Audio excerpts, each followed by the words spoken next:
Hello, and welcome to another session of Open House here at Community Media. I am Frank Kozak, the president of Adams County Trout Unlimited, and I have the pleasure of having with me today Curt Musselman and Bob McIlhenny from Historic Gettysburg Adams County.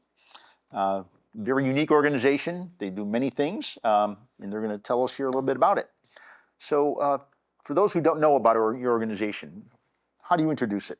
Well, thanks for having us here today, Frank. Certainly. Yeah, many people know us as HGAC or HGAC. I don't go with that pronunciation, but it's short for Historic Gettysburg Adams County, or the longer name is the Preservation Society of Gettysburg Adams County. Okay.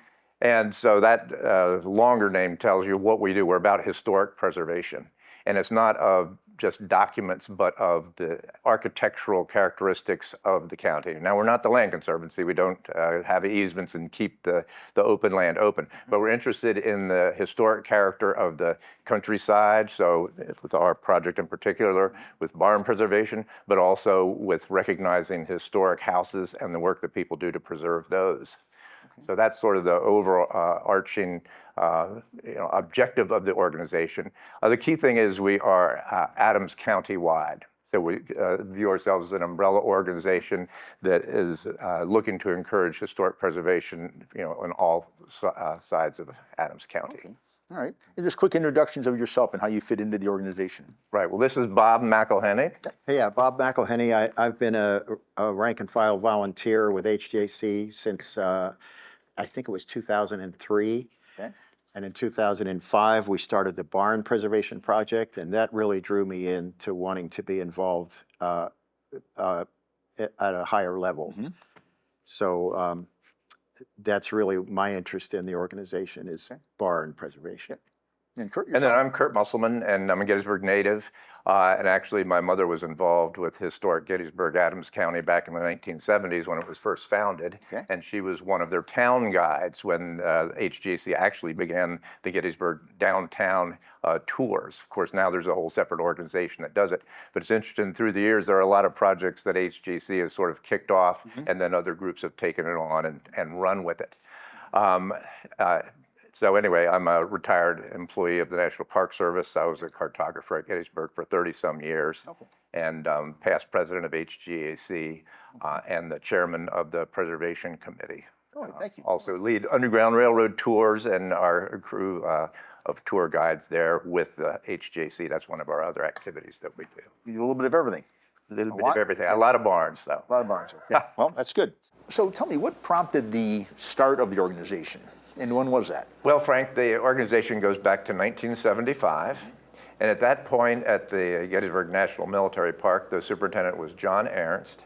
And he and others had recognized that the threat to the battlefield of Gettysburg was not within the area designated by Congress, but in the neighboring countryside. Okay. And this was a common theme throughout the Park Service. A good example of a battlefield so effective is that Manassas battlefield, where you have heavy development and almost skyscrapers going right up to the edge of the authorized boundary of the battlefield. Then you get into the woods and the fields, and it's a battlefield. So the idea was the Park Service needed to work with the local community in Gettysburg to be able to encourage historic preservation, not only of the landscapes, which the Land Conservancy of Adams County works on the open space easements, but the architectural fabric, which of course Gettysburg as the town, and then all the towns in Adams County were a part of, because the Gettysburg campaign and battle was so large that most of the towns were impacted. And so he came up with the idea, well, we need this local organization, and talked to some local preservationists, and pretty much that was part of the seed of the idea of creating the organization. Okay. And you can think about the what was on people's minds in 1975 was anticipating the coming year of the anniversary of the country, 1976. So they started to think about the need and the importance of preserving historic buildings. I believe I'm correct in saying that at that time, there was a proposal to tear down the Adams County Courthouse in Gettysburg. So I think that was part of what motivated people to get organized. And that was probably the beginning of HGAC. And I might point out, some of your viewers might receive this really neat publication called Gettysburg Neighbors. And the most recent issue features HGAC's board members on the front, and inside is a very well-written description of our history as an organization and things we do. Okay. So it's a great way Wonderful to to share that. Thank tie you. into what we're talking about. So was it a significant first jump into this, that people saw the need, or was it something that more like grew slowly over time? Well, that is an interesting question here, to have been back and looking over people's shoulders. I think, like with a lot of new ideas, people were enthusiastic. There was a part of that jumping into it, even though there was like fertile ground for, oh yeah, we're in a very historic place, let's do more. There was a full-time director hired at the time, but actually within a couple of years, that person was let go. And so it became more of a, what can a bunch of volunteers do? Okay. And that is a harder, sort Certainly. of road to Certainly. road to hoe. And remember, that was 50 years ago, Right. 51 years ago. So At a different time? yes, Right. yeah, some of us don't remember. Yeah, and then also as far as the timing goes, yeah, that's a time when volunteerism really started to drop off a lot too. So here you have an organization founded first thinking we'll have professional staff and make this thing happen. That's an expensive thing to do, so they pull back from that. Then Right. you have volunteers, and people aren't volunteering as much. So there was definitely a number of fits and starts over the years, and even identifying what do we do. There's a big focus on houses, and there's been a House Awards program almost from the beginning. That's one of the things that the organization does, is recognize homes that people have done a very nice job taking care of. And then through the years, the mission has sort of grown beyond houses, and what we're here mostly talking about is the barn project, which didn't really come around until about 2005. Okay. Yes, that was from 75 to 2005, no barn project. And then, of course, I'm a barn owner. There are many members of HGAC who are barn owners, and we sort of recognize these are a major part of the fabric of the landscape that needs to be preserved. What can we do to help owners preserve them? So it's not that there aren't other areas that need attention. I mean, you have historic cemeteries, you have old mills, other areas, but it's just as far as capacity, we can't do it all. But it'd be nice if somebody was working on them as well. Yeah, I think it's a testament that you've been around for as long as you have as a volunteer organization. Yeah. Okay, and you've been through the ups and downs. Right. You weathered changes in your volunteer force, and you're going strong.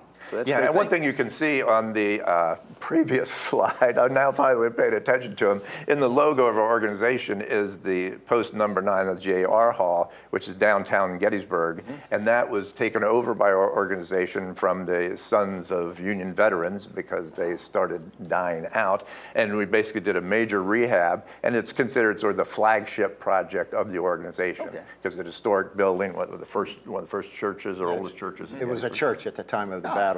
Yeah. Okay. And so that is something that since 75 and working forward, been taken care of, along with the houses. Okay. But as we began to focus on preserving barns, I like to invite people to think about it in this way.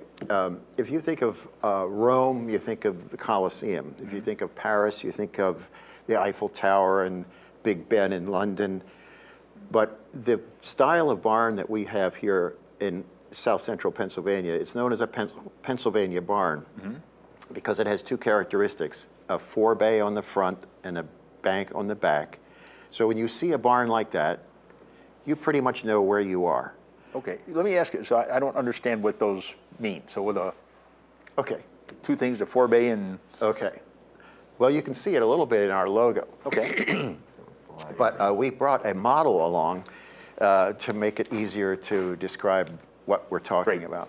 Right, so the appreciate Pennsylvania that, barn, yeah. the Pennsylvania barn is an architectural style. It's not just any barn in Pennsylvania. okay. Although some people are happy to use that definition. Okay. But Bob will show you the major characteristics And how did of they the come about to Pennsylvania be barn. this type of structure? Well, the design was brought along from Europe, in a part of Europe that I guess you could say Switzerland, Germany, France, right in there, Austria. So the idea was to build a barn into a bank or the side of a hill. Okay, And if the side of the hill wasn't available, you would build a ramp of earth. Yes, Okay. that's that part. So that gives you access to the upper level of the barn where grain is stored, feed for the livestock. And then on the front of the barn, they added extra storage space to the upper level, a storage bay, you could say. Okay. And it's on the front of the barn, so it's a 4-bay. Okay. And it overhangs the entrances to the stable. So it gives protection from the weather and sun for the entrance to the stables, which is on the lower level. So you got livestock on the lower level and grain and feed for the livestock, hay, straw stored up above. So it's easy to get down to the lower level. Okay. So that is basically a Pennsylvania barn. 4-bay on the front, bank on the back. Now, is there something unique about its construction in terms of materials or design, other than what we're just talking about here, like on the interior? This is a design you don't see very much outside of our south central Pennsylvania area. You do see them occasionally outside that area, but they predominate here in Adams County. It's interesting. So the population that migrated here, I guess I would say, Irish and Germans. brought with them this style. Yeah. Yeah, actually, so the heartland is southeastern Pennsylvania. You get over to Berks County and that area where you had the mix of the early Germans and the English, and both bringing characteristics of the barns that they knew, as Bob explained with the bank barn and the overhang. And then there are subtle changes in the design and finishing of these buildings, but pretty much followed the path of the German migration across Pennsylvania and then down the Great Valley. So we do have a number of these kind of barns go down into Winchester and the Shenandoah Valley. But Adams County is the only county that was totally within what they call the core region of the Pennsylvania barn. And of course, that was established by geographers who have studied in a very statistical fashion the spread of these kind of barns. So how many barns, historic barns, are there in Adams County? Well, we use a figure of about 1,500. And where that comes from is when we started our project, one of the things we were able to do was acquire a copy of the tax records in Adams County, where, of course, they're very careful about how many buildings you have on your property and what their size are. And they did not have very good attributes or descriptions of the farm buildings, but from what they had, we were able to determine, as far as their use for horses or cattle, that there were 1,500. Okay. So that's sort of the ballpark that we use. Don't we think about 90% of them are of this style, of Pennsylvania Yeah, style? 80 to 90% are Pennsylvania. Yeah. Just within our county, Yes. Yeah. 1,500 barns. That's a lot of barns. Here's a very unique barn Yeah. in Adams County. I think it's the only one we know of that actually has a bridge instead of a bank to get access to the upper level for wagons. Bridge across there. See, but farmers Okay. who have a barn, a bank barn, they often refer to the bank as the barn bridge. Okay. If you talk to them, if you ask them, what do you bridge. call that thing? They'll say, it's the barn bridge. Yeah, even though it was a built-up ramp. It's not a bridge, it's a ramp. Okay. Yeah. But this is a beautiful stone barn, and you can see the 4-bay on the front that overhangs the entrance to the lower level, the stables. So we'd be interested in having the absolute answer to that, Frank, someday, like how many historic barns are there in Adams County? Still throwing a ballpark number out, that's impressive. Yeah. Another impressive number is that when we started our project, actually working with the barn owners was key. It's a grassroots project. Yeah. We're not coming in from the top and we're going to buy barns and take care of them. It's too big a project. Yeah. But we figure we want to encourage the owners to appreciate what they've got. That's by helping study the barns, and then to give them advice too on here's what you need to have done to your barn or you might consider doing. And then eventually we worked into having a grant program for them. But as far as the lead-in step to that, we created a register to basically recognize and document all the historic barns within Adams County. Yeah. So someday we'll see if we can't get up to 1,500 barns in the register, or maybe we'll run out of barns. There weren't that many barns. We overestimated. And it makes you think about the agricultural base of the society at that time. Yes. That was Yes. it, right? Yeah. A lot of barns, yeah. Yeah, exactly. So yeah, as far as the rural character of Adams County, if you don't have the barns on it, it could be open fields. Yeah. And so we figured that, this is an important part of it. At this point then, we have 440 barns are on our register. And the neat thing about that is it's not like, we're just driving down the road and say, put that barn on the register. That's 440 barn owners have approached us and said, I would like to include my barn on your register. It's 50 years old. That's the basic, baseline. It has to be that old.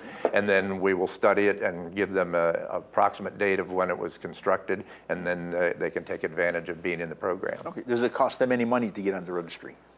No. No? No, But I want to point out about this slide that we're showing. It says barn number 3. Yeah, I see that. So that was the third barn that we surveyed. Yep. We photograph the barns inside and out, and we measure them and record all the architectural details, and that becomes the survey report. So this is number 3, and as Curt said, I think we just did 445 recently. Yeah. So we have surveyed about a quarter Yeah. of that 1,500 barns. For a volunteer organization, that's impressive. And that's 20 years worth of work, too. Yeah, yep. So can you tell me how old this barn is? I'm just curious. You know that off? I think this was the 1820s to 1830. Okay. It has all the characteristics. One thing is the stone barns, either all the way to the peak or more than just the foundation. That was an early 19th century sort of building material. They used it, and later on, as the sawmills cranked out more stuff and more inexpensive, they became replaced that way. There, of course, the era there where there were more brick barns, but then of course the shape of the barn. This one is showing it's asymmetrical, including the forebay over there. Later on, we have a standard Pennsylvania barn type where it is symmetrical, and that forebay overhang is included in the basic design of the building. Yeah. Again, I'm just curious, so I'm kind of going down this path here. So what are the little slits for? Is that just for Yeah, that's for the ventilation. Ventilation? Okay. Yep. So one characteristic that, of the Adams County barns actually is that how highly ventilated they are. Is that a lot of these things, like when Bob was talking about the definition of Pennsylvania barn, you have local listeners or viewers of the program. There's like, oh, I know that, or yeah, that's what the barn is, but we take it for granted. And that is the same thing with the ventilation. Having meetings and being involved with Historic Barn and Farm Foundation that looks at all of Pennsylvania barns, we come to find out, oh, the Adams County barns are a little bit more ventilated than other barns throughout the state. But that's what those slits are for, is just to provide the air circulation through the barn. Did you say they're called loopholes? No, I did not. Yeah, and they're very narrow on the outside wall, but inside they open up wide on the inside. Okay. So it kind of prevents rain and Yep. snow and stuff from getting in, but lots of air can flow through that. Yes, the Venturi effect, it pulls the air right through there. Well, you've much piqued my curiosity, even about this one barn. So how long would it have taken to build a barn like this? Yeah, I think that within the 2 years is the sort of the general ballpark that when we talk with people who do the construction, Yep. as far as curing the materials, and then of course the inside, I don't know if we have pictures of it, but it'll show the framing of it. It's all hand hewn, Yep. mortise and tenon all put together by hand. That as far as laying that out and creating the materials, can take that long to put together. And then of course you hear about barn raisings when they have all the pieces Yep. together. Then Yes. it can go up fast. But there's a lot of prep work to get it there. Okay. Yeah. So I guess I need to move away from this barn as Yeah, much as I'd sure. like to ask more questions. So how can people get involved, or how can people take a step to help preserve more of the barns and maybe get on your registry? What do you think, Bob? Well, if you own a barn, to have us survey it and have it become on our register, there are some benefits that you get to enjoy once your barn has been surveyed. And the greatest benefit of all is that you are now eligible to apply for one of our grants. And another benefit is that they get a very substantial discount on paint for their barn from the Sherwin-Williams paint store in Gettysburg. Okay. That's the only store that barn owners whose barns have been surveyed can get that discount. But it's considerable because it takes a lot of paint to paint a barn. I would imagine. So the grant program is something that we started in 2013. Yeah. These are, I guess, what you would call micro grants. The maximum amount is $5,000 per grant. And so we have fundraising events to fund the grant program. And when you ask how can people help, they can take part in our fundraising events. Yeah, of course, we're always open to just having checks sent to us. I'm not surprised to hear that. HGAC, that's a barn preservation project on it. But yeah, where Bob started out is the key thing is want to work with the barn owners, but not everybody owns barns. But that's it. If you own a barn, get in contact with us. We'll put you on the register and take you down the golden path. If you don't, if you have a neighbor or somebody that that has one, then the word of mouth. Have them call us, because we don't want to be in people's faces, be too pushy about this. But yeah, that's pretty much how people can help us out, and then of course help themselves out by having a good time going on our barn tour. Right. That's one of our major fundraisers that we do. Yeah. So speaking of that, so that's coming up. It's a big fundraiser. That's how you get your funds. And then you can provide grants to barn owners. Tell us about the tour coming up, if you don't mind. Oh, I was going to talk about the grants a little bit more with Go this ahead. slide Certainly. I just put Certainly. up. Okay. Okay. So this map is really interesting. It's a map of Adams County, of course. Gettysburg is sort of like in the center. You can sort of picture it as the hub of a wheel with spokes going out that are the roads. But if you see a lot of red dots on the map, those are the locations of barns we have surveyed. Okay. But there's also dots on the map. You might not be able to see them as well, but they're little green dots Okay. all over the county. That's the 1,500 barns that we think still exist. Okay. And the stars indicate the locations of barns that have received grants this year. Oh, just this year. Okay. Yes. All right. Yeah, 10 this year. So that's an unusually large number. That it's for our management purposes. Once again, we're a volunteer organization. Usually 6 or 7 is better. Okay. But what we're trying to do is help as many barn owners out Certainly. as possible. Great. So even though our maximum grant amount is $5,000, everybody might not get that much, especially in a year where we have 10 grant recipients. That's pretty much what we're helping the barns out. If it's a good project, yeah, we'll help you with it. Okay. So you have this other, say, roughly 900 barns out there. What are the eligibility requirements to be in your program? Yeah, it's very simple. As I say, it's basically a 50-year-old barn. That's it? Yeah, Okay. if it's 50, like 1965, I think, is the newest barn that we have. It's out by the Hickory Bridge barn and farm and restaurant, sort of next door to that one. But yeah, that's the requirement, and just asked to be put on it. And I mean, there's very rare cases. There was once or twice where we went out and it actually was not a barn. The way we define a barn is it's a building that either housed livestock or stored agricultural products. Okay. So if you did either of those or both, you're a barn. Okay. And we have some barns that fall into a classification we call in-town ground barns. So they're not a Pennsylvania barn. They're in a town. A lot of times people refer to them as carriage houses. They might be that, so that there's actually stables in it and then place for food storage. Okay. So we will include those as historic barns. Once again, part of the landscape of the historic barns. in Most of Adams those have been County. turned into garages now. Okay. All right. Yeah, since we've been doing the grants since 2013, and it's a little bit more every year, we've now reached a point where we've given out $176,685 in grants. So the neat thing is we require a match, so you take double that amount, and that's how much money that through our program has been put into taking care of these barns. And in many cases, people put in more money than just our grant amount, but we feel our project is getting the toe in the door. Say, oh, look, we'll help you get started with this. And then a lot of people say, oh, yeah, that was a good thing that I did that. I'm going to do a little bit more. Okay. Now, so that's the individual typically does the match. Yeah. Are there other sources of fund that an individual can go to be part of their match? Do you know?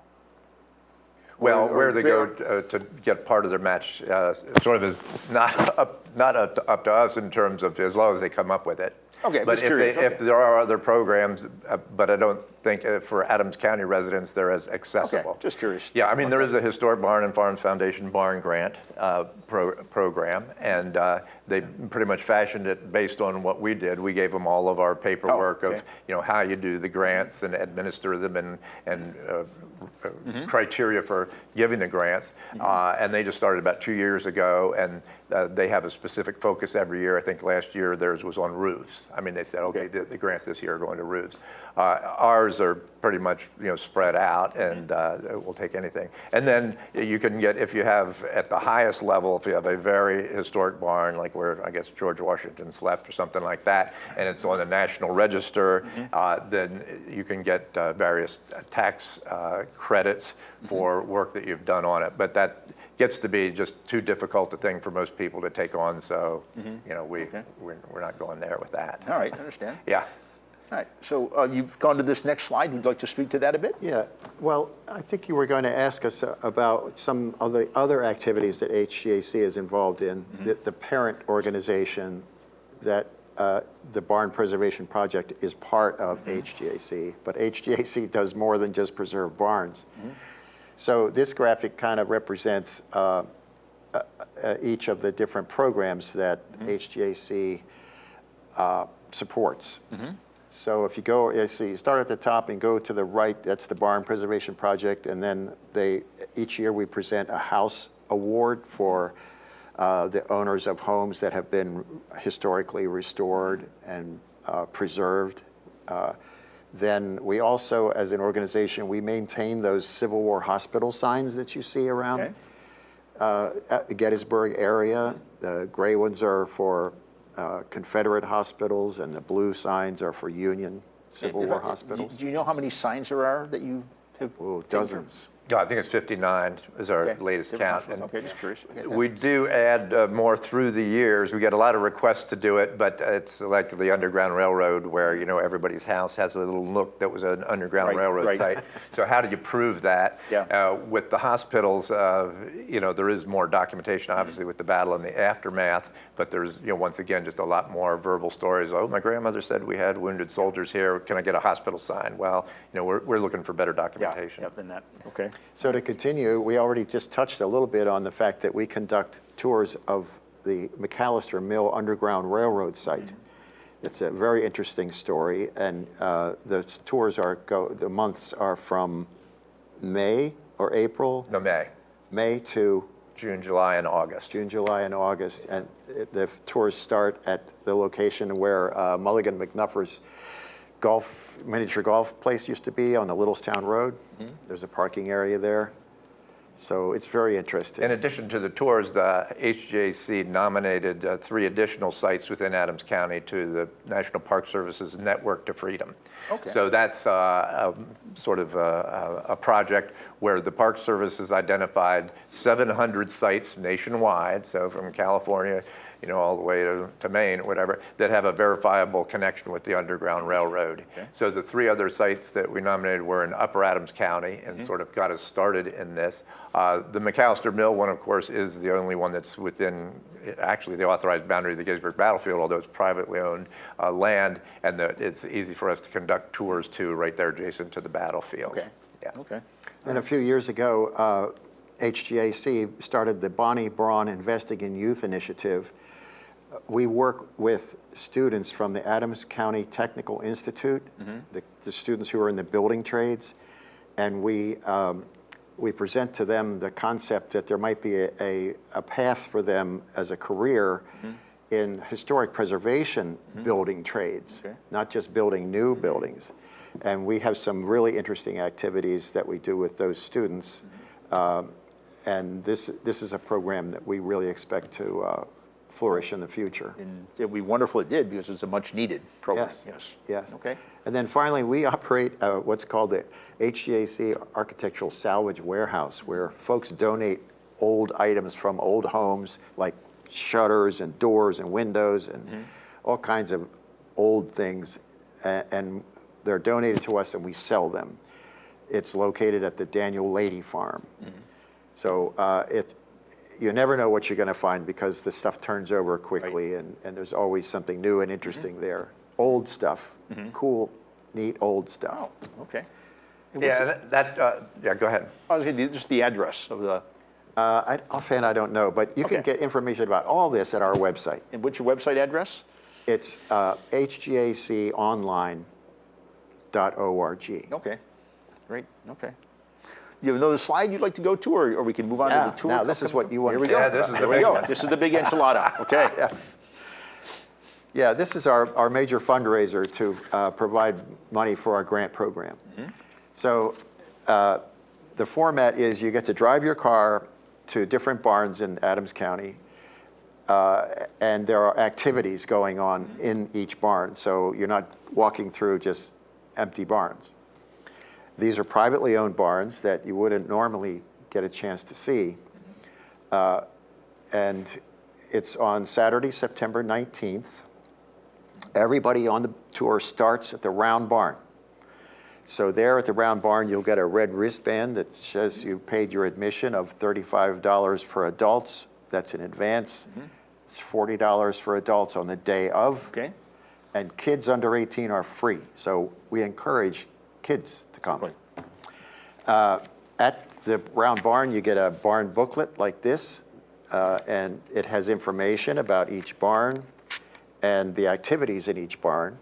And you also get a beautiful map, which Curt does. He's our cartographer, that shows the location of the barns on the tour.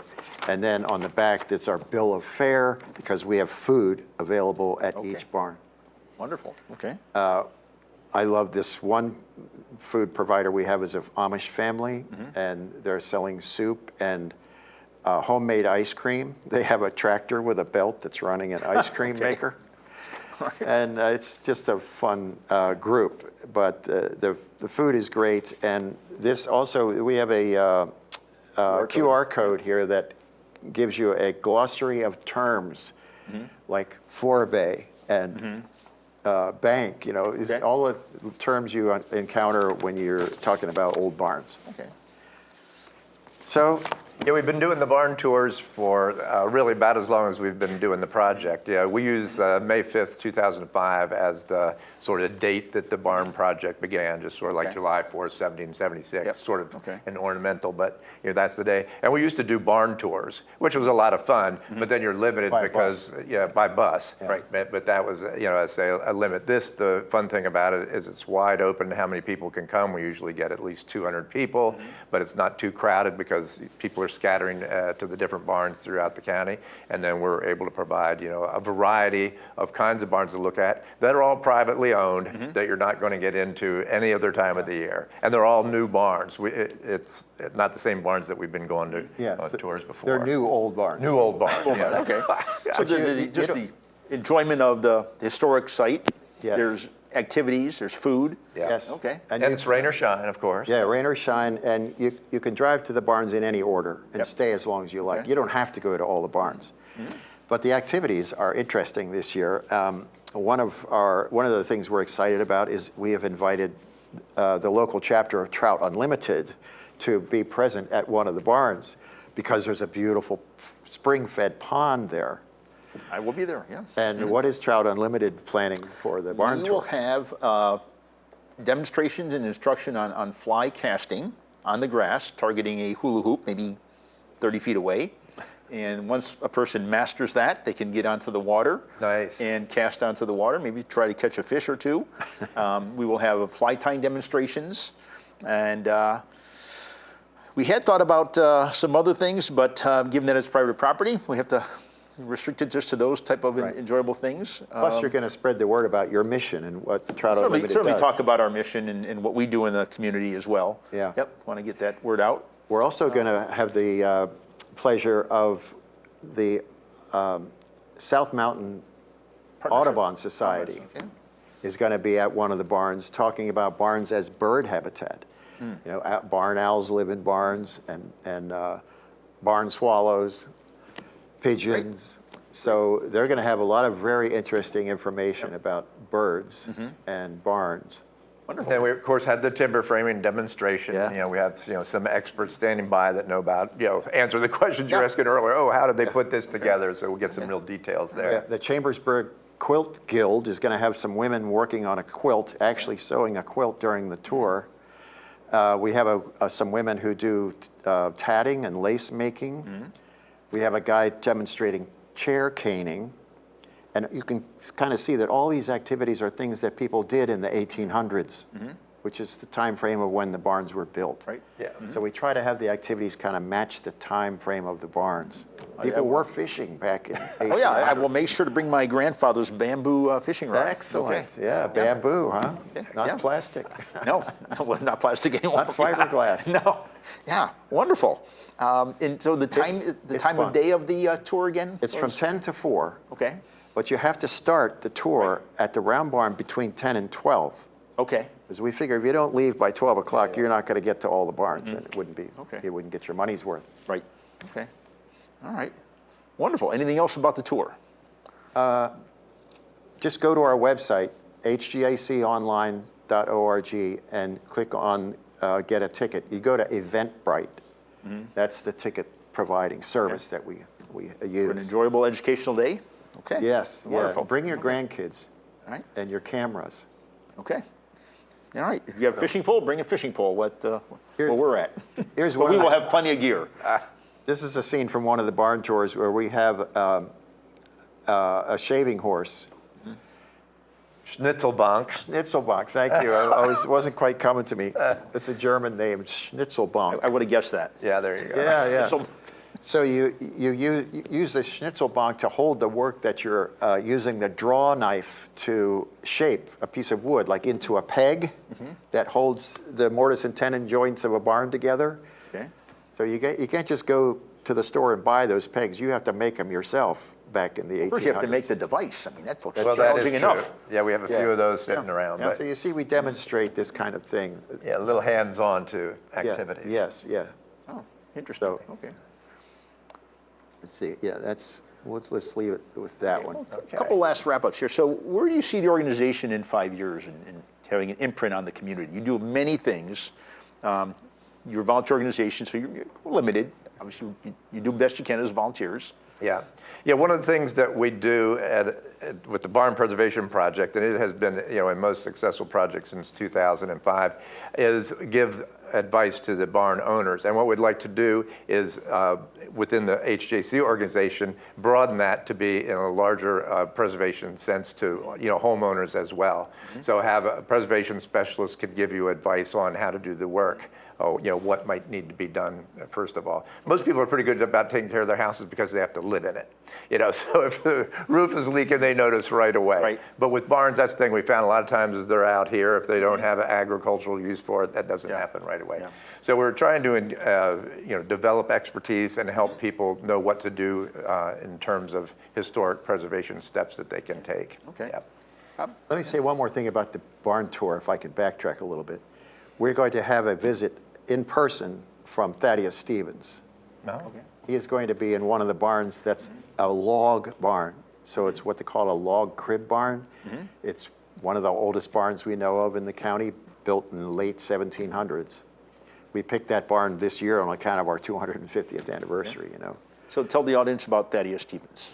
Oh, he's probably the most famous unknown person in America. Famous unknown, okay. Yeah, All right. he was in the House of Representatives at the time of the Battle of Gettysburg. But he was a lawyer in Gettysburg before he became active in politics.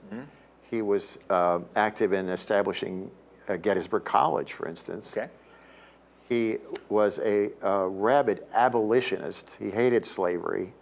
And when the rebels came through, they went out of their way to burn his business down, his But the Caledonia Iron Works? ironworks at Caledonia. Oh. But he went on to be very prominent in the House of Representatives, so he has a very strong Gettysburg connection. Okay. So that's why we invited him to come. Yeah. Should be very interesting. Yeah. Yeah. Yeah, Elderly Frank, gentlemen. Yeah. Yeah, that's good tour tie in there for sure. Okay. I was going to say just some of the other things that as the organization that we're looking to do is pretty much expand what we do with the Underground Railroad. So some of this as far as how it's done is, yet to be determined. Certainly. Yep. But we've nominated successfully 4 sites in Adams County. There certainly were more than that number of sites. They talk about Basil Biggs and him helping out with taking the freedom seekers through the McPherson's farm or the Boritz farm down the Marsh Creek there. So there are other sites we could nominate and bring more attention to. But that's an area for growth perhaps. Yeah, okay. Yeah, and then of course already touched on was the Investing in Youth program of finding projects. This year they worked on the National Apple Museum up in Biglerville, so that's a very right by the road important site that people could see, and was a barn in particular. We've been making reaching out to the Park Service, see what we can do to help them, because we understand they have less money all the time and just a very difficult time taking care of the 21 historic barns that they have within the battlefield. As not a lot of people know, many of the barns on the battlefield were not there at the time of the battle, but they just represent a barn that was there. because Okay. the barn was, in most cases, a smaller, older barn, maybe even a log crib barn from 1700s. And then throughout the 1800s, the owners, after 1860, built a newer barn. Well, Right. so we still have many of those in the park, and they need help preserving them. So that's one of the areas we'd like to be able to help out in. You do a wide variety of things to help the community. How many volunteers do you have? Oh, that's a good one. Just even on the barn tour alone, Bob, you're sort of the master I of think that. it takes about 60 volunteers to stage the barn tour. Okay. Because we have people at each barn, and it takes a lot of people to pull it off all day long. But I think our membership for the organization is between 300 and 400. Yeah, at this point. Yeah, somewhere. You're getting a lot done, 300 or 400 people. That's right. Much appreciated. And with volunteers. Well, yeah, Yes, and that's yep. it, and the community support too. Right, So that's right. the thing, is so far as people say, well, where does your money come from? With the grants, this year alone, we're giving out $35,000, and maybe about half of that will be coming from our barn tour. It's hard to tell, year to year how successful we are. We also have a barn art show and sale in June as our other major fundraiser. Okay. And then we have a number of corporations that have helped us through the years. And of course, Rice Fruit was there at the very beginning. Yes. Rice Fruit Company is one of our major sponsors. Yeah, major sponsor. Wonderful. So some of those have helped throughout the years. And then we've been able to get sort of mitigation monies from the State Historic Preservation Organization when people are doing things that we would not consider good for historic preservation, but are given permission to do it if they make a donation to a group that is doing something for historic preservation. Okay. So Okay. we've gotten some grants that way to help fund us. But every penny helps, and we make it go a As long a way. volunteer organization, yes, nonprofit. I could Yeah. appreciate that. Yeah. So in closing here, what would you like the audience to leave recognizing or being aware of here as we wrap up after this discussion here? Well, that they can help. I mean, that's the one thing. And if they maybe don't have a helping bone in their body, if they're just interested, they can check things out and learn something about what's just around them that, as I say, we oftentimes take for granted. Yeah. Okay, just, where these bars come from, what are they about? And then with the organization as a whole, there are people that are interested in houses, Underground Railroad, architecture. I like to think of it in this way, that the more you know about a place where you live, the more likely it is for you to care about it and to want to preserve it, want to take care of it. Yeah. So I think that, our mission is what provides the energy for our volunteers. So I think it's a way to get acquainted with the place where you live. Okay. I appreciate that Well as said, well. Bob. All right. Well, that's it for today with this session of Open House. Very much appreciate this engaging discussion, gentlemen. Thanks for having us, James. Frank. Yeah, Yes. thank you. Frank Kozak, and we will see you next time.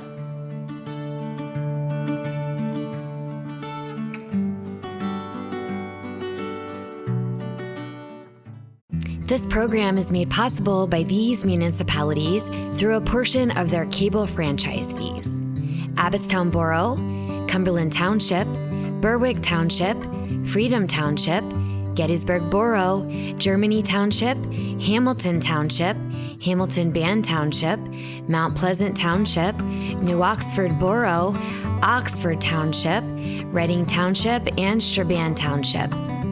Thank you to our amazing sponsors: Adams County Community Foundation, Adams County Sports Hall of Fame, Adams County Trout Unlimited, Classic Antique Innovations, Destination Gettysburg, Exchange Club of Hanover, and Gettysburg Railway. We would also like to thank all of our Patreon members. In the Attaboy tier, Rachel Beard. In the contributing producer tier, Zelma's Emporium. Visit our website to learn how to become a sponsor or Patreon member, communitymedia.net. Community Media, celebrating who we are and what we do as a community. And be sure to follow us on all social media platforms. Thank you.